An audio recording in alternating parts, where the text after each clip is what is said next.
ফলে এই জেনারেশন গুলোতে তাদের মধ্যে একটা বদ্ধমূল ধারণা হয়ে গিয়েছিল যে সর্বশেষ নবীটা যে আসবে উনিও এই চ্যানেলে আসবে। যেহেতু তারা দেখতে পাচ্ছেন হিস্ট্রিক্যালি এই চ্যানেলে, ইসমাইলের চ্যানেলে কোনো নবী নাই, নবী ছাড়া একটা চ্যানেল, সব নবী আসছে ইসহাক আলাইহিস সালামের চ্যানেলে। ফলে তাদের একটা ধারণা ছিল সর্বশেষ সর্বসেরা যে নবী উনিও আসবেন এদিক দিয়ে। কিন্তু আল্লাহ তাআলা তাদের ধারণাকে নস্যাৎ করে দিয়ে সর্বশেষ নবীকে ইসহাকের চ্যানেলে পাঠান নাই। সর্বশেষ নবী, আখিরি নবী, বিশ্বনবী মুহাম্মদুর রাসূলুল্লাহ সাল্লাল্লাহু আলাইহি ওয়াসাল্লামকে আল্লাহ তাআলা ইসমাঈল আলাইহিস সালামের চ্যানেলে পাঠিয়ে দিয়েছেন। বুঝছেন? চেঞ্জিং দ্য লিডারশিপ ফ্রম বনি ইসরাইল টু বনি ইসমাঈল। সাইয়েদনা ইব্রাহিম আলাইহিস সালামের ছেলের নাম ইসহাক, ইসহাকের ছেলের নাম ইয়াকুব। ইয়াকুব আলাইহিস সালামের একটা উপাধি হচ্ছে ইসরাঈল। ইসরাইল মানে হচ্ছে আব্দুল্লাহ, মানে আল্লাহর বান্দা। ফলে ওনার যত ডিসেন্ডেন্ট সন্তান তারা সবাই হচ্ছে বনি ইসরাঈল, ইসরায়েলের বংশধর। তো সব নবীকে আল্লাহ এখানে পাঠালেও শেষ নবীকে আল্লাহ তাআলা পাঠিয়েছেন ইসমাইলের চ্যানেলে। তার মানে বিশ্বনবী বনি ইসরাইল নন, বিশ্বনবী হচ্ছেন বনি ইসমাঈল, ইসমাইলের চ্যানেলে এসেছে। আলহামদুলিল্লাহ বলেন। তাহলে লিঙ্ক আপটা বুঝতে পেরেছেন তো না, কিভাবে বিষ্ণু ইসলাম আসলেন? রাসূল ইসলাম প্রায় এভাবে বলতেন যে আনা দাওয়াতু আবি ইব্রাহিম, আমি আমার পিতা ইব্রাহিমের দোয়ার ফসল। তিনি দোয়া করেছিলেন মক্কার ধুধু প্রান্তরে যে আল্লাহ এই জনপদে একজন নবী দিও। ওনার দোয়ার 2000 বছর পরে আল্লাহ তাআলা এই দোয়া কবুল করেছেন। আমরা তো তাহাজ্জুদের সময় দোয়া করে এরপরের দিন হুজুরের কাছে মাফ চাওয়ার জন্য যাই, হুজুর দোয়া তো কবুল হয় না। এত দোয়া করলাম আল্লাহ তো শোনে নাই। 1 মাস দোয়া করে অস্থির হয়ে যায়। এরপর অনেকে বলে হুজুর কাবার গিলাফটা ধরে দোয়া করেছে, কই কিছু তো পাইলাম না। দেখেন সাইয়েদনা ইব্রাহিম আলাইহিস সালাম দোয়া করেছিলেন সেই কবে, তার 2000 বছর পর আল্লাহ তাআলা এই দোয়াটা কবুল করেছেন। তো দোয়া যদি কবুল না হয় অস্থির হওয়া যাবে? আওয়াজ করে বলেন, অস্থির হবেন আপনারা?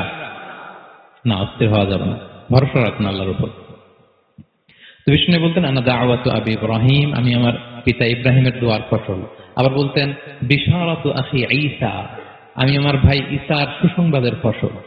মানে রাসূল সাল্লাল্লাহু আলাইহি ওয়াসাল্লামের ইমিডিয়েট আগের যে নবী ঈসা আলাইহিস সালাম, উনি এসেই বলে দিয়েছিলেন যে ইয়াতি মিন বাদি ইসমুহু আহমদ, আমার পরে এক নবী আসবে তার নাম হবে Ahmad.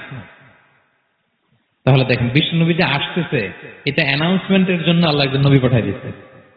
He is coming. Vishnu ইসলামের স্টেটাস বুঝতে পারছেন? হি ইজ কামিং, উনি আসতেছেন, এটা বলার জন্য আল্লাহ একজন নবী পাঠিয়ে দিয়েছেন, জিসাস ক্রাইস্টকে, ঈসা আলাইহিস সালামকে পাঠিয়েছেন। তো রাসূল সাল্লাল্লাহু আলাইহি ওয়াসাল্লাম বলতেন বিশারাতু ঈসা, আমি ঈসার সুসংবাদের ফসল। আবার বলতেন ওয়া রুইয়া উম্মি আমিনা, আমি আমার মা আমিনার স্বপ্নের ফসল।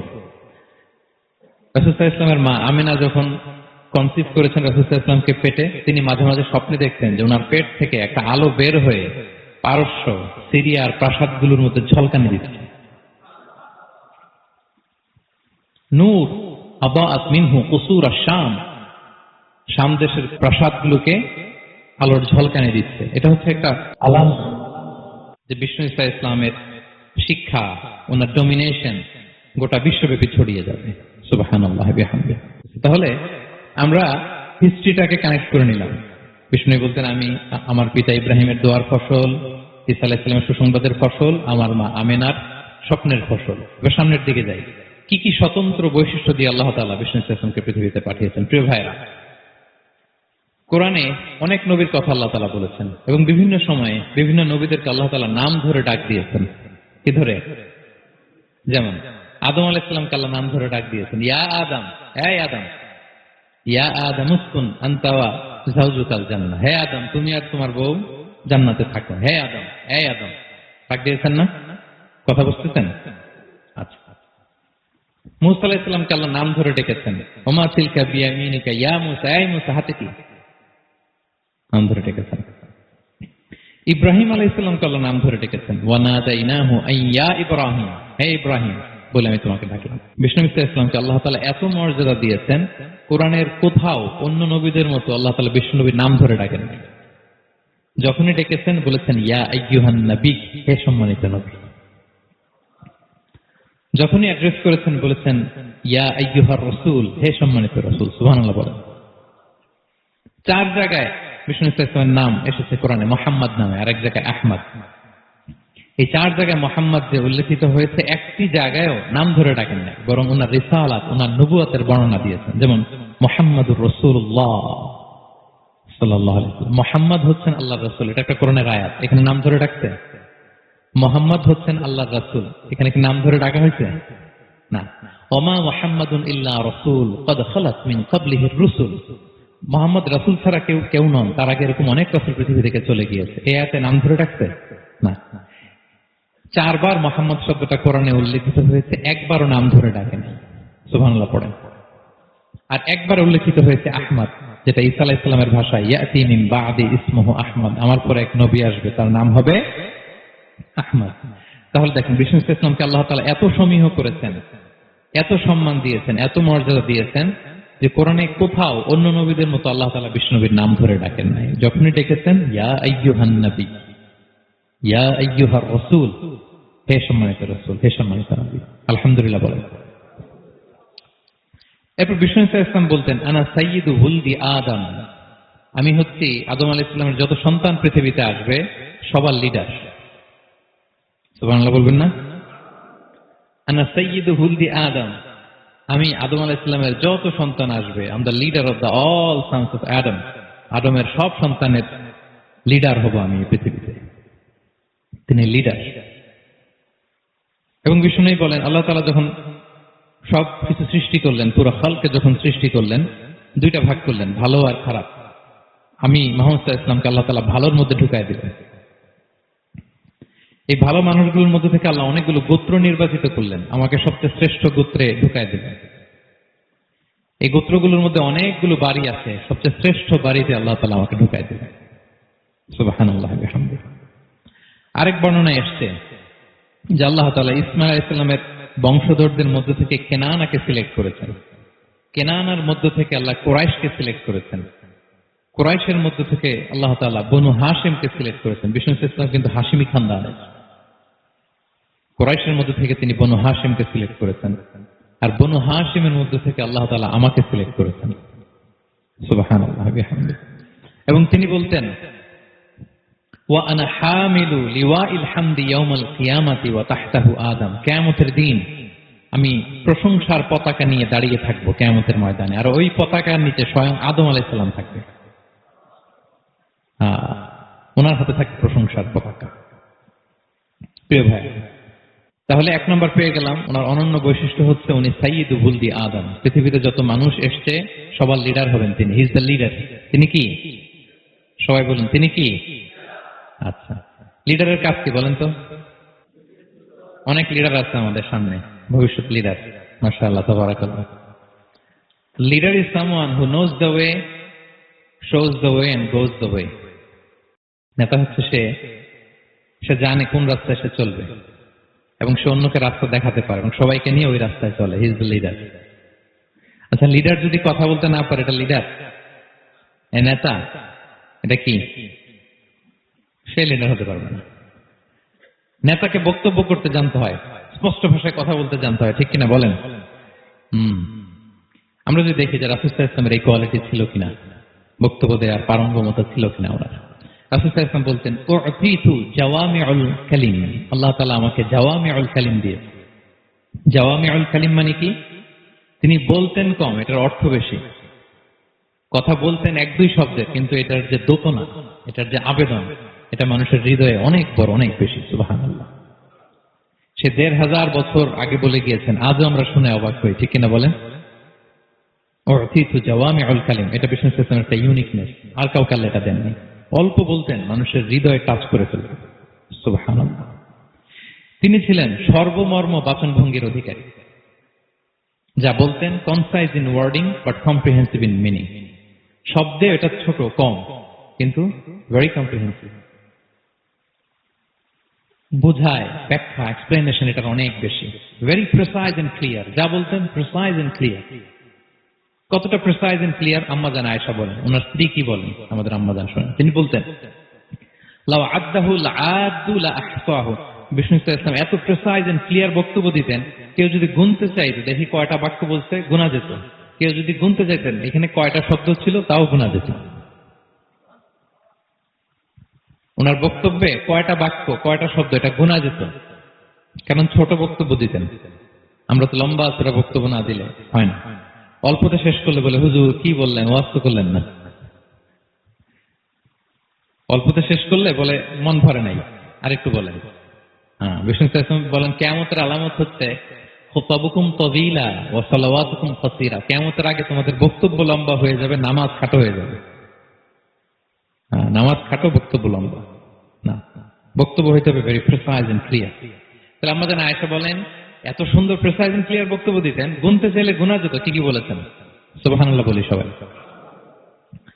আবার তিনি বলতেন ইয়াতাকাল্লামু বিকালামিন বাইয়িন ফাস, খুব সুস্পষ্ট কথা বলতেন বিষ্ণু ইসলাম। ইয়াতাহাফফাযুহু মান জালাসা ইলাইহি, এত স্পষ্ট আশেপাশে যারা শুনতো সহজেই মুখস্থ করে ফেলতে পারত। যে সাহাবারা এত হাদিস বর্ণনা করেছে কিভাবে, কারণ ভেরি প্রিসাইজ এন্ড ক্লিয়ার, শুনলেই মুখস্থ হয়ে যায়। আমরা নবীর এত হাদিস বলতে পারি কিভাবে? Very precise and clear. কারো কথা তো মনে থাকে না, ওনার কথা মনে থাকে কি করে? ভেরি প্রিসাইজ এন্ড ক্লিয়ার, শুনলে মনে রাখা যায়। আবার গুরুত্বপূর্ণ কথা 3 বার বলতেন। কয়বার? 3 বার। একবার তিনি বলতেছেন আত্তাকওয়া হা হুনা হা হুনা হা হুনা, তাকওয়া আছে এখানে এখানে এখানে। আমরা তো তাকওয়া বানাই ফেলছি এখানে, তাকওয়া বানাই ফেলছি জুব্বার ভিতরে, এই টুপির ভিতরে, তসবির ভিতরে বানাই ফেলছি তাকওয়া, তাই না? কিন্তু বিষ্ণু ইসলাম কি বলেছেন দেখেন, তিনি বলেন আত্তাকওয়া হা হুনা, তাকওয়া থাকে কোথায়? হৃদয়ে। ওয়া ইউশিরু ইলা সাদরিহি সালাসা মাররাত, 3 বার ইঙ্গিত করেছেন। হ্যাঁ, দাড়ি, টুপি, জুব্বা, তাসবিহ অনেক গুরুত্বপূর্ণ অনুষঙ্গ ইসলামের, কিন্তু আসল তাকওয়া থাকে কোথায়? হৃদয়। তাহলে এটা গুরুত্বপূর্ণ কথা, 3 বার ইঙ্গিত করেছেন। কয়বার? তাহলে এটা হচ্ছে বিষ্ণু ইসলামের একটা ইউনিকনেস। কথা বলতেন কম, এটার দোতনা, এটার আবেদন মানুষের হৃদয়ে ছাপিয়ে যেত। জাওয়ামিউল কালিম, বিষ্ণু বলেন আল্লাহ তাআলা আমাকে জাওয়ামিউল কালিম দিয়েছেন, আমি বলি কম কিন্তু এটার মিনিং অনেক স্ট্রং। বিষ্ণু ইসলাম আবার বলেছেন যে নুসিরতু বির-রু'বি মাসিরাতা শাহর, আল্লাহ তাআলা আমাকে ভয় দিয়ে সাহায্য করেছেন। কি দিয়ে? ভয় দিয়ে। রাসূল সাল্লাল্লাহু আলাইহি ওয়াসাল্লাম যেখানে থাকতেন তার ডানে বায়ে সামনে পেছনে 1 মাসের ডিসটেন্সের ভেতরে যদি কোনো শত্রু থাকতো রাসূলের, রাসূল সাল্লাল্লাহু আলাইহি ওয়াসাল্লামের ভয়ে ওর অন্তরে ধুকধুকানি শুরু হয়ে যেত, ত্রাসের কম্পন শুরু হয়ে যেত। 1 মাস রাসূল সাল্লাল্লাহু আলাইহি ওয়াসাল্লাম এখানে পৌঁছতে লাগবে কয় মাস? এত দূরে থাকতো, নবী সাল্লাল্লাহু আলাইহি ওয়াসাল্লামের কোনো শত্রু যদি থাকতো ডানে বায়ে, রাসূল সাল্লাল্লাহু আলাইহি ওয়াসাল্লামের ভয়ে তাদের হৃদয়ে ত্রাসের কম্পন শুরু হতো। সুবহানাল্লাহ বলেন। বিষ্ণু ইসলামের ইউনিকনেস, এটা আল্লাহ কাউকে দেন। ওনার আরেকটা ইউনিকনেস হচ্ছে উনি খাতামুন নবিয়্যিন, সর্বশেষ নবী। আওয়াজ করে বলেন বিশ্ব নবীর পরে আর কোন নবী আসবে? মা কানা মুহাম্মাদুন আবা আহাদিন মির রিজালিকুম ওয়ালাকিন রাসূলুল্লাহি ওয়া খাতামুন নবিয়্যিন, ইজ দ্য লাস্ট মেসেঞ্জার। ওনাকে ছাড়া নবুয়তি পূর্ণতা পায় না। সব নবীকে দিয়ে যদি ধরেন প্রত্যেকটা নবীকে আমরা একটা মুক্তোর দানার সাথে তুলনা করি, মুক্তোর দানা, এটা দিয়ে একটা মালা বানানো হবে, সেক্ষেত্রে বিষ্ণু ইসলাম হচ্ছেন সর্বশেষ মুক্তোর দানা, যেটা না লাগালে মালাটাই হয় না। প্রত্যেক নবী যদি একটা মুক্তোর দানা হয়, এটা যদি একটা মালা গাঁথি আমরা, সর্বশেষ মুক্তোর দানাটা হচ্ছে বিষ্ণু ইসলাম। এটা ছাড়া মালা পূর্ণতা পায় না। ওনার মাধ্যমে the door of prophecy is closed. আর কোন নবী আসবেন না। তিনি বলতেন লা নবিয়্যা বা'দি ওয়ালা রাসূল, আমার পরে কোনো নবীও নাই, কোনো রাসূলও নাই। তবে লাউ কানা বা'দি নবিয়্যুন লাকানা উমর, আমার পরে নবী হওয়ার যোগ্যতা যদি কারো থাকে, আমার উমরের সেই যোগ্যতা। এখন যদি কেউ দাবি করে আমি নবী, কি করবেন? সহিহ মুসলিমের বর্ণনায় খুব চমৎকার একটা উপমা বিষ্ণু ইসলাম দিয়েছেন। সেটা বলেছেন আমার আর আমার আগের নবীদের দৃষ্টান্ত হচ্ছে এরকম একটা প্রাসাদের ন্যায়। খুব চমৎকার একটা লোক একটা প্রাসাদ বানিয়েছে, এত চমৎকার, চোখ ধাঁধানো, আই ক্যাচিং। যেই এই প্রাসাদটা দেখে সবাই অবাক হয়, এত সুন্দর প্রাসাদ। এই প্রাসাদে খুঁত ধরার মতো কিছু নাই একটা জায়গা ছাড়া, সেটা হচ্ছে প্রাসাদের কোন একটা দেয়ালে গাঁথুনিতে একটা ইট দেয়া হয় না, সামহাউ মিসিং, একটা ইটের টুকরা মিসিং। ফলে বাইরে থেকে ঠান্ডা বাতাস ঢুকে একটু অসুন্দর লাগে। সবাই প্রাসাদটা ভিজিট করে বলে এত সুন্দর প্রাসাদ, কোনো ভুল হয় না, শুধু একটা জায়গায় ছাড়া এই একটা ইট পড়ে না এখানে। এটা দিলে পুরো প্রাসাদটা পূর্ণ হয়ে যেত। ইটকে আরবিতে বলে লাবিনা। বিষ্ণু ইসলাম বলেন আনাল লাবিনা, আমি হচ্ছি সেই নবুয়তির প্রাসাদের ইট, আমাকে না দিয়ে নবুয়তের প্রাসাদই পূর্ণতা পায় না। আনাল লাবিনা, ওইখানে আমাকে সেট করে দিলেই নবুয়তের প্রসাদ পূর্ণতা পেয়ে যায়। আল্লাহু আকবার বলেন। তিনি সবার জন্য নবী হয়ে এসেছেন, সবার জন্য। অন্য কোন নবীর ক্ষেত্রে এটা প্রযোজ্য না। আদম আলাইহিস সালাম সবার জন্য নবী হয়ে আসছেন, সবাই বলুন। ইব্রাহিম আলাইহিস সালাম সবার নবী, মুসা আলাইহিস সালাম সবার নবী না। বিষ্ণু ইসলাম তিনি সবার নবী। আল্লাহ তাআলা বলেন, ওয়ামা আরসালনাকা ইল্লা কাফাতান লিন-নাসি বাশীরাও ওয়া নাযীরা। নবী হে, গোটা মানব মণ্ডলীর জন্য আমি আপনাকে রাসূল করে প্রেরণ করেছি। আপনি জান্নাতের সুসংবাদ দিবেন, জাহান্নাম থেকে ভীতি প্রদর্শন করবেন। তাহলে মেসেঞ্জার ফর এন্টায়ার ম্যানকাইন্ড। ওনার নবুয়তের কোনো বাউন্ডারি নাই, আছে? আওয়াজ করে বলুন, আছে? বনী ইসরায়েলের অনেক নবীর এমন ছিল, এদিকে এক নবী, উনি আবার অন্য জায়গায় দাওয়াত দিতে পারবেন, উনি এখানেই দিবেন। আবার পাশের আরেক লোকেশনে আল্লাহ আরেক নবী পাঠাইছেন, ওনার কাজ ওইখানে। তাহলে এই নবীর এক বাউন্ডারি, ওই নবীর। কোরআনে এই কথা এসেছে, যেমন ইব্রাহিম আলাইহিস সালাম, লূত আলাইহিস সালাম চাচা ভাতিজা, সমসাময়িক নবী। ইব্রাহিম আলাইহিস সালামের একটা জায়গা ছিল দাওয়াত দেওয়ার, আর পাশে জর্ডানে লূত আলাইহিস সালামের একটা দাওয়াতি এরিয়া ছিল। তার মানে এক একজনের লোকেশন বা বাউন্ডারি আলাদা। বিষ্ণু ইসলামের তো এরকম বাউন্ডারি আছে না? আছে, আছে? ফর দ্য এন্টায়ার গ্লোব, সবার জন্য। তিনি সাদা মানুষেরও নবী, কালো মানুষেরও নবী, তিনি আরবদেরও নবী, অনারবদেরও নবী, নারীর জন্য নবী, পুরুষের জন্য নবী, শিশুর জন্য, বৃদ্ধের জন্য, বিকলাঙ্গের জন্য, সবার জন্য তাকে রাসূল করে প্রেরণ করেছে কে? তাহলে সবার জন্য তিনি নবী, মানুষের জন্য, for the mankind, for the জিনকাইন্ড, for the animal kind, সবার জন্য তিনি রাসূল হয়ে পৃথিবীতে প্রেরিত হয়েছেন। আল্লাহ তাআলা অন্য আয়াতে বলেন, ওয়ামা আরসালনাকা ইল্লা রাহমাতাল লিল আলামিন। I have sent you as a mercy for the entire universe. নবী, গোটা বিশ্বের সবার জন্য আপনাকে আমি রহমত করে প্রেরণ করেছি, সবার জন্য, মাছের জন্য, গাছের জন্য, পাহাড়ের জন্য। তিনি শুধু আমাদেরই নবী নন, সবার নবী তিনি। এমনকি পশু পাখি বিষ্ণু ইসলামকে দেখে চিনতে পারত। একবার এক ইহুদিদের, একবার এক আনসারী সাহাবীর খেজুর বাগানে বিষ্ণু ইসলাম ঢুকলেন। এক উট এসে কাঁদতে লাগলো বিষ্ণু ইসলামের কাছে, বিষ্ণু নবী আদর করে দিলেন। কানে কানে কি যেন বললো, বিষ্ণু ইসলাম সাহাবাদের বললেন, তোমরা জানো সে কি বলেছে? সে বলেছে যে তার মনিব তাকে দিয়ে কাজ করায় অনেক, কিন্তু খাবার দেয় না। বিষ্ণু ইসলামকে সে চিনতে পেরেছে, বিষ্ণু ইসলামের কাছে এসে অভিযোগ দিয়েছে। এবং তিনি যখন নবী হবেন ভাব 6 মাস আগ দিয়ে, নবী হওয়ার আগে দিয়ে কিছু কিছু ঘটনা ঘটতো। তো বিষ্ণু ইসলাম বললেন, আমি প্রায় যখন মক্কার উপত্যকার পাশ দিয়ে যেতাম, বিভিন্ন পাথরের মধ্যে থেকে আমি আওয়াজ শুনতাম, আসসালামু আলাইকা ইয়া রাসূলুল্লাহ। মদিনায় অবস্থানরত অবস্থায় বিষ্ণু ইসলাম বলেছেন যে এখন যদি আবার মক্কায় যেতে পারতাম, তোমাদেরকে ওই পাথরটা দেখাতে পারতাম। আমি পাহাড়ের পাশ দিয়ে যখন যেতাম, পাথর থেকে আওয়াজ আসতো, আসসালামু আলাইকা ইয়া রাসূলুল্লাহ। তার মানে পাথর নবীকে চিনত কি চিনত না? বলেন বলেন। তাহলে প্রাণী চিনেছে নবীকে, পাথর চিনেছে, গাছ নবীকে চিনত। মসজিদে নববীতে খেজুরের গাছ দিয়ে পিলার করা হতো। বিষ্ণু ইসলাম একটা খেজুর গাছের মরা খেজুর গাছের পিলারের মধ্যে হেলান দিয়ে তিনি খুতবা দিতেন। বিষ্ণু নবীর বড় কষ্ট হতো। এক সাহাবী বলেন, ইয়া রাসূলুল্লাহ, আমার একজন কাঠ মিস্ত্রি পরিচিত আছে, আপনি বললে আপনাকে একটা মিম্বার বানায় দিব। কি বানায় দিব?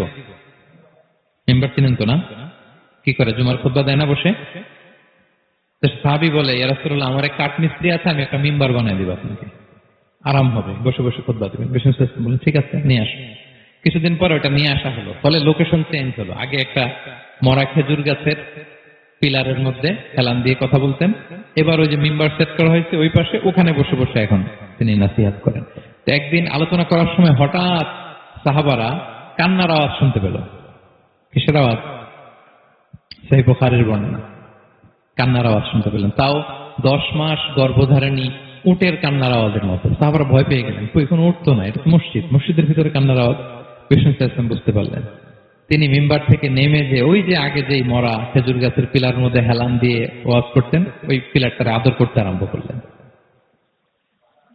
বিষ্ণু ইসলাম হাত দিয়ে যখন আদর করলেন, তার কান্না বন্ধ হয়ে গেল।